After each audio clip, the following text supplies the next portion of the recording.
This is the English service of Radio Algeria International.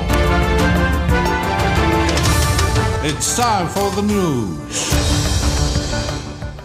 Algeria has noted with great interest the ruling of the International Court of Justice on the complaint filed by South Africa against Israel's genocide committed in Gaza, in line with the initiative of the President of the Republic. The UN Security Council will meet in 4-day time at the request of Algeria to examine the ruling issued by the ICJ, urging Israel to prevent any act of genocide in Gaza. And more bombardments have been carried out in the Israeli army against the southern part of the Gaza Strip, killing and wounding scores of people. Those were the headlines, and now the news in detail from Radio Algeria International. Good afternoon. First, the President of the Republic, Mr. Abdelmadjid Tebboune, has received a phone call from the Italian Prime Minister, Giorgia Meloni, with whom he had deep discussions on common regional issues, mainly Italy-Africa conference to be held in the Italian capital, Rome, by the end of this month. The Minister of Foreign Affairs and the National Community Abroad, Ahmed Attaf, will represent Algeria at the Italy-Africa conference. During this meeting, the plan Mattei is expected to be revived for the establishment of a new partnership between Italian and the African states. And the phone conversation between the two parties was an opportunity to discuss the illegal migration issue. The two sides agreed on holding a meeting soon and on increasing coordination meetings at the level of experts in all fields. The Speaker of the National People's Assembly, Ibrahim Boughali, in his capacity as representative of the President of the Republic, Mr. Abdelmadjid Tebboune, is taking part in the second Africa Prosperity Dialogue held in Ghana. The second edition is held in the city of Aburi under the theme Building an African Single Market, Forecasts and Responsibilities of Political Leaders and Economic Stakeholders. Algeria has noted with great interest the ruling of the International Court of Justice, ICJ, regarding the complaint filed by South Africa against the genocide committed by the Zionist entity in Gaza, which bears witness of the righteousness of the initiative of the President of the Republic, Mr. Abdelmadjid Tebboune, who was the first head of state to call for a massive referral to international judicial bodies. A press release of the Ministry of Foreign Affairs and the National Community Abroad indicated that Algeria reiterates its high appreciation and support for South Africa for referring the case to the International Court of Justice, which has just resoundingly recognized the merits of its approach. Algeria considers that the ruling of the International Court of Justice announces the beginning of the end of the era of impunity from which the Israeli occupation has long benefited to unleash its oppression against the Palestinian people and the repression of all its legitimate rights. Underlines the press release, adding that Algeria takes note of the provisional measures ordered by the International Court of Justice regarding which the Israeli occupation must respond to the court within a month. It's worth noting that the permanent mission of Algeria in New York has begun on the instruction of the President of the Republic, Mr. Abdelmadjid Tebboune, consultations as prelude to the meeting of the Security Council devoted to the decision of the International Court of Justice, ICJ, on the genocide committed by the Zionist entity in Gaza. South Africa has held that it was a key victory for the rule of the international law and an important step in the quest for justice for the Palestinian people following the hearing at the International Court of Justice, ICJ, in The Hague on Pretoria's case against the Israeli occupying authorities, accusing it of genocide in Gaza.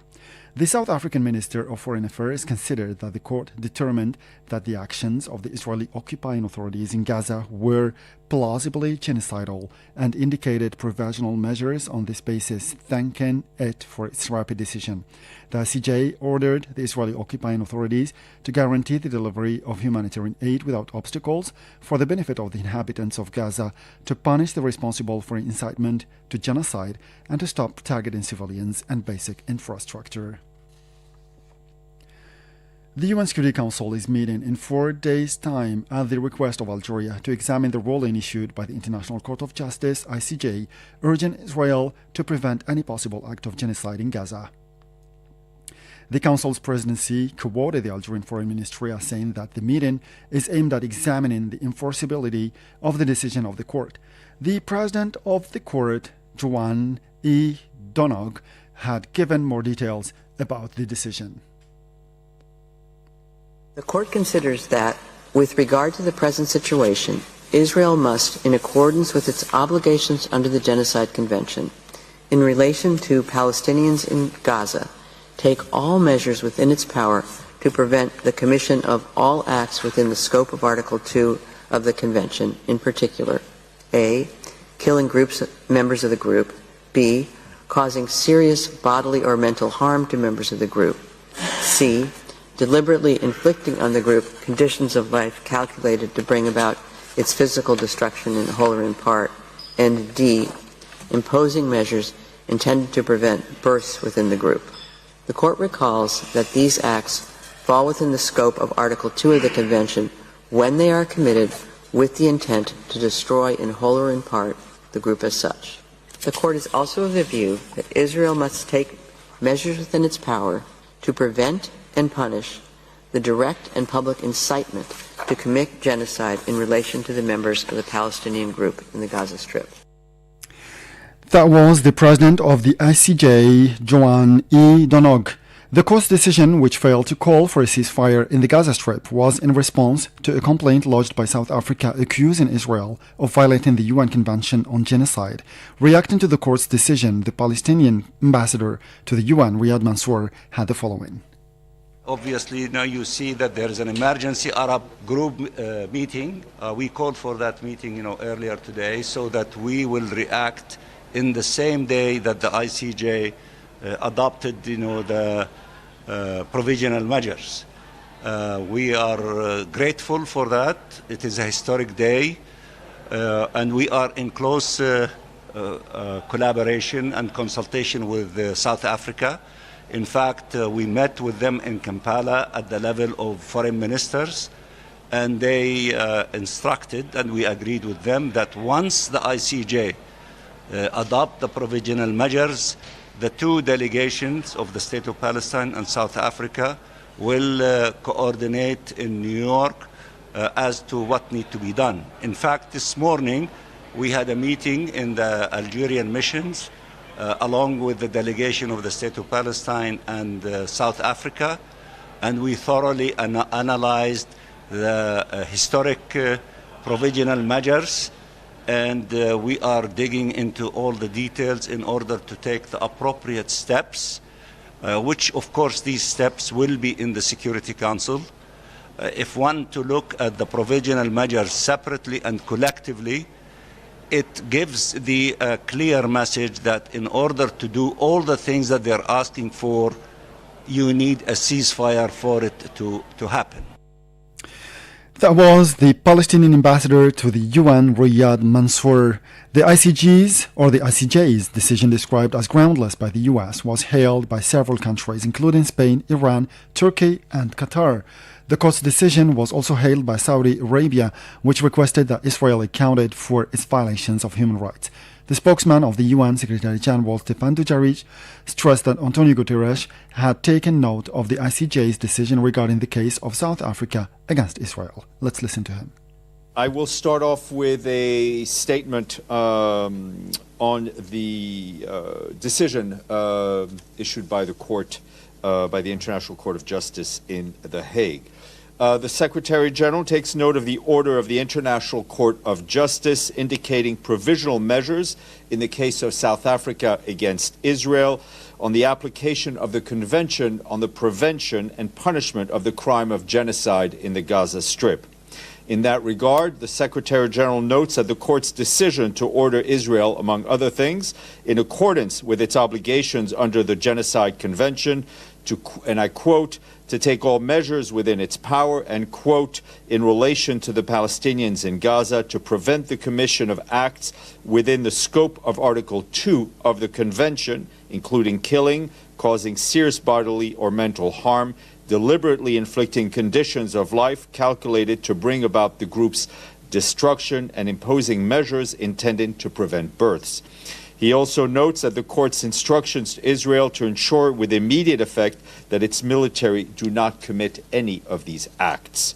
Further, the Secretary General takes special note of the court's order to Israel to ensure the provision of urgently needed basic services and humanitarian assistance to address the adverse conditions of life faced by Palestinians in Gaza. He also notes that the emphasis of the court that, and I quote, all parties to the conflict in the Gaza Strip are bound by international humanitarian law, end quote. That was the spokesman of the UN Secretary General Stefan Dujarric. The ICJ's decision was described by the Palestinian Foreign Ministry as an important warning that recalls that no state was beyond justice. It was also hailed by the Islamic Cooperation Organization and by the Arab League, which called for the rapid implementation of the decision. To the Middle East now, where more bombardments have been carried out by the Israeli army against the southern part of the Gaza Strip, killing and wounding scores of people. Palestinian sources said that at least 174 people were killed in the Israeli attacks carried out for the past 24 hours against Gaza, the Israeli Health Ministry said on Gaza. The Israeli bombardment continued amid fighting raging in various parts of the territory, of the Palestinian territory, as the Israeli army has been seeking to tighten its grip on the southern region of Khan Yunis. In this respect, violent fighting was raging today near the Nasser and Al Amal hospitals that also shelter thousands of displaced people. Meanwhile, the UN Office for the Coordination of Humanitarian Affairs, OCHA, affirmed that over 1.3 million people were massed in the overcrowded town of Rafah on the border with Egypt. And finally, the Algerian men's handball team has qualified for its 14th final game at the African Men's Handball Championship, playing Egypt today at 5 p.m. Algerian time at the main hall of the Olympic Complex in Cairo, Olympic Complex. 10 years after its last continental win or victory, Algeria qualified to play Egypt, the two-time holders of the trophy and favorite to win the title, for the 2024 African Men's Handball Championship final, following their semi-final victory over Cape Verde 32-26, which was played on Thursday in Cairo. And with this last piece of news, we come to the end of this news bulletin. And before moving on to our new news program, so let's remind you the major headlines first. Algeria has noted with great interest the ruling of the International Court of Justice on the complaint lodged by South Africa against Israel's genocide committed in Gaza, in line with the initiative of the President of the Republic, Mr. Abdelmajid Tebboune. The UN Security Council will meet in 4 days' time at the request of Algeria to examine the ruling issued by the ICJ, urging Israel to prevent any act of genocide in Gaza. And more bombardments have been carried out by the Israeli army against the southern part of the Gaza Strip, killing and wounding scores of people. And with this, we come to the end of this news bulletin. Time now for our special program devoted today to the ruling by the ICJ, with this interview compiled and presented by my colleague Asia Bakar. As for me, I'll meet you again tomorrow for a fresh edition of our news bulletin in English. Until then, stay tuned to Radio Algeria International, and bye-bye for now. So, since the beginning of the Israeli bombing of Gaza, there has been a wave of protests also against this bombing or this genocide. There are countries who decided to ban pro-Palestine protests, which gladly did not affect the determination of protesters. But what does international law say about that? The Genocide Convention in Article 1 requires everyone, quote, to prevent, unquote, genocide. Mm-hmm. And that's what the protesters are doing. They're trying to prevent genocide as required by the Genocide Convention. Sure, I praised them. Mm-hmm. But do governments have the right to ban pro-Palestine protests legally? No, the governments have an obligation under the Genocide Convention, Article 1, quote, to prevent, unquote, genocide. Mm-hmm. And so they have no right to persecute those trying to prevent genocide. As a matter of fact, the governments must prevent genocide, and they're doing the exact opposite by persecuting protesters. Yeah. So every country in the world has its own allies that support its decisions, its political, economic orientations and policies, and this is understandable. But aren't there limits to the support in terms of international law? Well, it all depends on the circumstances. Here, we have the Genocide Convention. There are about 153 state parties, and they are all under an obligation under Article 1, quote, to prevent, unquote, genocide against the Palestinians. Mm-hmm. But in terms of supporting an ally, are there limits?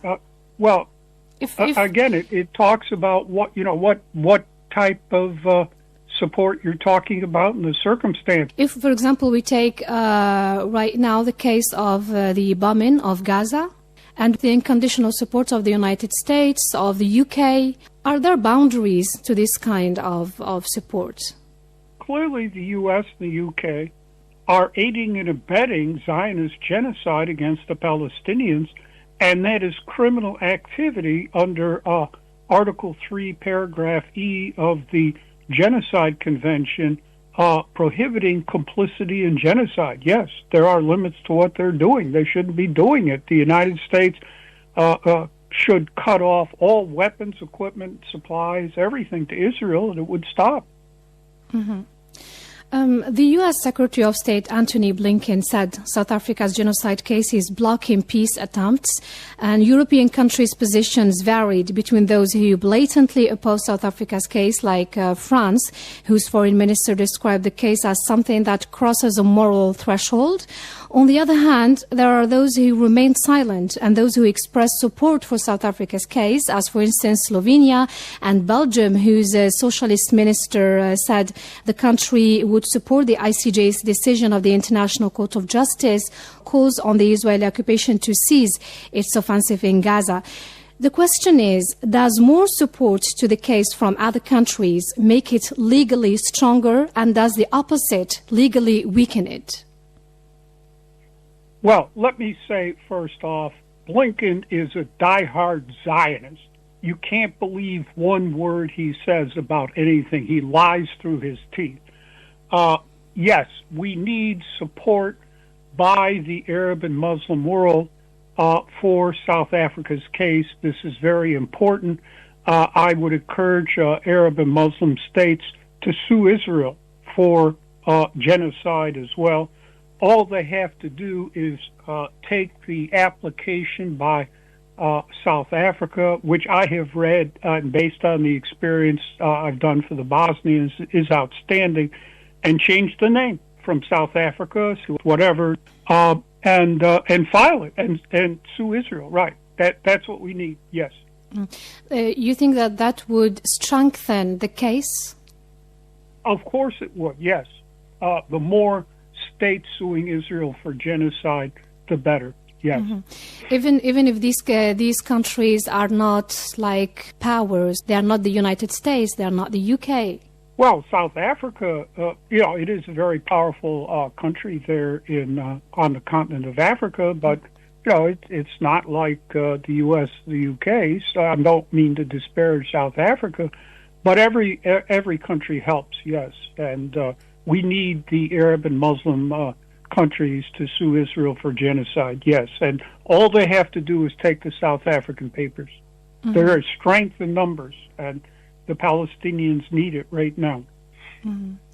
Mr. Boyle, you have advised numerous international bodies in the areas of human rights, war crimes and genocide, and from 1991 to 1992 you served as legal advisor to the Palestinian delegation to the Middle East peace negotiations. Can you tell us about that? Well, ma'am, even more important than that, I advised the Palestinians in 1987. They had me speaking at the UN to unilaterally create their own state by means of a Declaration of Independence. And that was done on November 15, 1988 by the Palestine National Council there in Algiers. Mm-hmm. Why did they pick Algiers, the Palestinians? Because of your successful war of national liberation against France.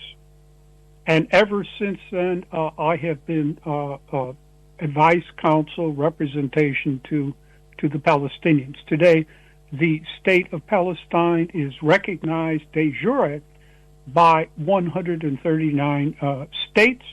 Palestine has observer state status at the UN along the lines that Switzerland had before it became a full-fledged UN member state.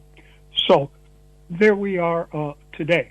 But that the PNC, the highest legislative organ of the Palestinian people, expressly chose Algiers to declare their independent state in tribute to your revolution, your war of national liberation against France.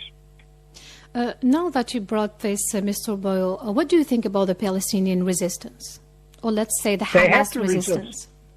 Well, you have your own experience there with the FLN in Algeria and the that remarkable film Battle of Algiers that explained, certainly to me and the entire world, the national liberation struggle there in Algeria.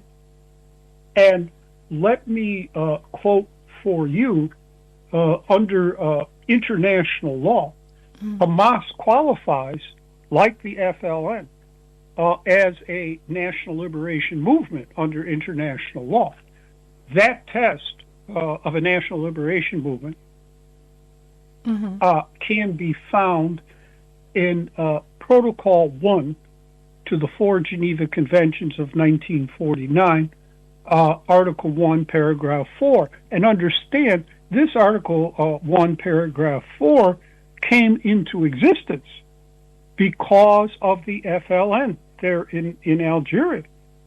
Let me repeat, a national liberation movement are, quote, armed conflicts in which peoples are fighting against colonial domination, alien occupation, and against racist regimes in the exercise of their right of self-determination. Okay? That's the test. And the model there was the FLN in Algeria. So what do we have here? Hamas is fighting against colonial domination. Yeah, Israel is a Western colonial imperial state. Second, alien occupation. Well, of course, it's Jews occupying Palestinians. Racist regimes. Well, of course, it's clear. Basically, you have in Israel a white racist Ashkenazi elite imported from Europe, oppressing, persecuting, killing Palestinians of color. Quote, in exercise of their right of self-determination.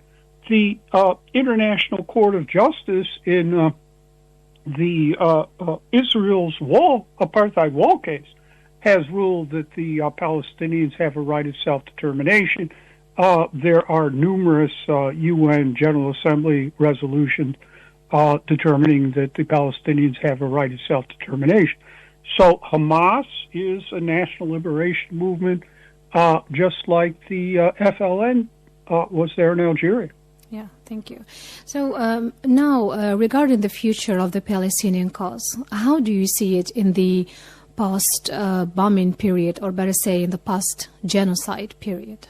I wish I could predict what is happening here, the future, but clearly the Zionists want to inflict a second Nakba on the Palestinians to finish off the work that they left off in 1948 with Nakba 1. And we have to stop them because they are going to expel the 2.3 million Gazans into Sinai if they can get away with it, and then they will turn to the West Bank and drive them into Jordan. So that is what confronts all humanity. So from Chicago, human rights lawyer and international law expert Francis Boyle, thank you so much for enlightening us on the legal process of South Africa's genocide case against the Israeli occupation. Thank you so much. Well, again, thank you. And, the Algerian struggle for independence inspired the entire world, including and especially the Palestinians. Thank you so much, Mr. Boyle. Sure, thank you. إذاعة الجزائر الدولية. يمكنكم متابعة